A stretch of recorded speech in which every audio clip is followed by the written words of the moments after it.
Good morning. Today, let's talk about trauma bonding and Stockholm Syndrome. Stockholm Syndrome is when a kidnapper kidnaps a person, and from all the trauma that the kidnapper sends the person through, they fall in love with the kidnapper. This is called Stockholm Syndrome. Trauma bonding is similar, but what trauma bonding comes from unhealthy patterns. The evaluation, the abuse, traumatic experiences are given with a reward system of, love or sex or whatever, and it becomes a trauma bond because we make excuses for the person that's administering the trauma. That's the difference between Stockholm Syndrome. Stockholm Syndrome, you're forced.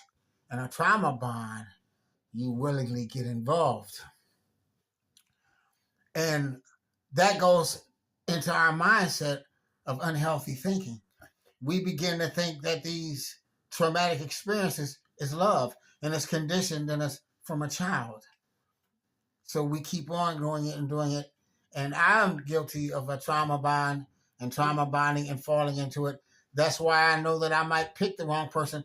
That's why I ask God to pick that person from me.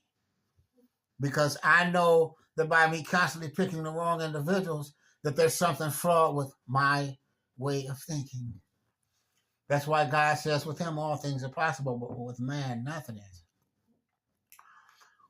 When you get involved, I've talked to a few people that are involved in covens and cults, and they tell me, look, I would love to be able to date somebody outside of my coven, but I can't because I'm not allowed. Spirituality teaches us that if you love somebody that's not of the same faith as you, to stay with that person if you really love that person, because it's by your faith that God will give mercy to your mate. Love is love, and it's where you find it. Anytime somebody tells you that you can't fall in love with somebody because they don't go to church like you go every Sunday, or they're not in your coven, that is a form of Stockholm Syndrome or keeping you tied into trauma bonding. And I want you to think about that on this Sunday morning. And I love you all, and have a good day.